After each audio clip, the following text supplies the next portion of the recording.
a esta hora de la mañana en relación a lo que ocurre precisamente con el anuncio de desbloquear las carreteras, porque los ministerios de Defensa y el Interior informaron que la Policía Nacional, con el apoyo de las Fuerzas Armadas, efectuarán el desbloqueo de las carreteras de la red vial nacional que se encuentran declaradas en estado de emergencia. Hacemos un llamado a quienes persisten en estas medidas ilegales a desistir de ello, permitir el desbloqueo pacífico de las vías y evitar enfrentamientos con las fuerzas del orden que actuarán en defensa de la legalidad, indicaron en un comunicado conjunto. Asimismo, señalaron que hasta la fecha 10 peruanos han perdido la vida como consecuencia del bloqueo ilegal de carreteras, entre ellos un recién nacido cuya madre no pudo recibir atención médica oportuna en La Libertad, también un recién nacido en Puno y un niño de 1 año en Cusco, que tampoco pudieron ser atendidos por el bloqueo de las vías. Situación, información que además hemos compartido con ustedes. Bueno, y todo sería bueno, ¿no, Carlos, amigos oyentes, que se haga de manera pacífica el bloqueo, pero reconociendo la realidad, la situación en las diferentes regiones del sur, difícilmente esto se va a hacer de manera pacífica. Ojalá que en la mayoría de puntos sea así y que no haya enfrentamientos, Carlos.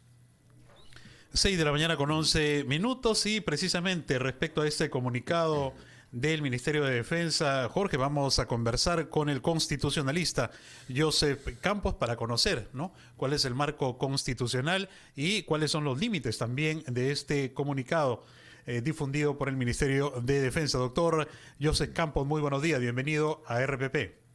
Buenos días, Carlos, buenos días, Jorge, mucho a su disposición. ¿Cuál es su reacción respecto a este comunicado del Ministerio de Defensa? ¿Está dentro de los límites constitucionales? En primer lugar, creo que ciertamente se ha instalado una convicción que es completamente inconstitucional e ilegal, que es que el ejercicio de mi derecho incluye, por ejemplo, toma de carreteras, toma de aeropuertos, y eso es un error que hay que hacer docencia, porque de otra manera lo que se va a instalar es una cultura de gobierno por la calle, y eso es lo que no quiere el Estado constitucional. El Estado constitucional habilita, deja en los ciudadanos y las personas naturales, jurídicas, dos tipos de reacciones directas, que es la legítima defensa y la defensa posesora, que es lo que un poco hizo las Fuerzas Armadas y Policiales el día con el tema de San Marcos.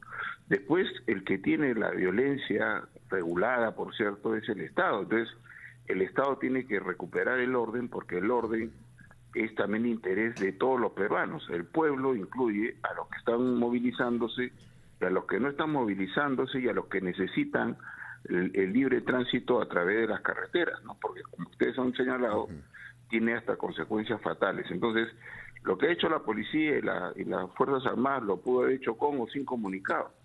El punto está en que sí tiene facultad, además reglada por ley, para efecto de establecer el orden, utilizando los mecanismos en medio de principios. Me explico. Tiene 3 principios que organizan el uso de la fuerza, que es la necesidad, la proporcionalidad y la razonabilidad. Y cómo actúan las Fuerzas Armadas y Policiales, eso está en la ley. Incluso la presidenta ni siquiera está facultada para impedir eso. Está con lo que se denomina la inhibición. Viene un policía uniformado y con eso supuestamente debería reconocerse la autoridad y calmarse. Si no, sigue la instrucción. La instrucción es decirle, oye, despeje la carretera. Y si no sigue con eso, viene la reducción sin arma. Luego viene la reducción con arma no letal y finalmente con la letal. Y entonces, pero todo eso depende de la situación. Por eso es que es tan importante que todo esto se sepa, para efecto de establecer que estas víctimas que lamentamos todos en medio de este asunto, se ha presentado una parte de la foto, que es simplemente de las víctimas. Pero aquí hay otras víctimas, que son las propias Fuerzas Armadas y Policiales, que han tenido que desarrollar algún tipo de reacción en medio de un enfrentamiento, y que merecerá cada uno de estos casos una investigación, porque puede haber habido una víctima, sí, razonable también, como también alguien que usó un uso abusivo de la fuerza. Pero cada caso se tiene que investigar. En este caso creo que lo que ha hecho la policía y las Fuerzas Armadas es anunciar algo que lo tiene facultado por la Constitución y por la ley. Cierto, cierto, doctor. Pero aquí entendemos que hay una comunicación y se está estableciendo esas líneas de comunicación, de advertencia, digamos, o de recordación, ¿no? Está recordando lo que legalmente debe proceder, pero también usted conoce, como todos, la realidad y lo que se quiere es que esto ojalá transcurra de manera pacífica. ¿Hasta dónde, digamos, se puede ya no solamente ver la parte legal, sino también la parte, digamos, política, de diálogo? Eso debería prevalecer también, ¿no? Absolutamente, todos queremos eso, pero claro, cuando esto que estamos viendo, hay gente evidentemente que está yendo a protestar con algún tipo de legitimación, con unos gobiernos, porque creo que el Estado a veces se pone como referencia, y el Estado es una entidad abstracta, lo que son los que gobiernan los estados es lo importante, y esos gobiernos los han elegido todos, incluyendo los que están movilizándose. Entonces acá hay que tener una lectura completa donde la responsabilidad de los gobiernos pasa también por la de los ciudadanos que elegimos a estos gobiernos. Entonces y esto lo digo porque lo que estamos viendo como objetivos que impiden desarrollar una negociación es que no son necesariamente pretensiones reivindicativas, porque si estuviéramos viendo con pretensiones reivindicativas, seguramente el gobierno tendría la posibilidad de establecer unos compromisos, pero lo que no puede hacer un poder ejecutivo que está gobernado por la Constitución, que está obligado a cumplirla, es hacer cosas inconstitucionales, como por ejemplo el tema de un adelanto de elecciones de manera inmediata. Eso requiere una reforma, requiere un procedimiento y requiere un proceso electoral.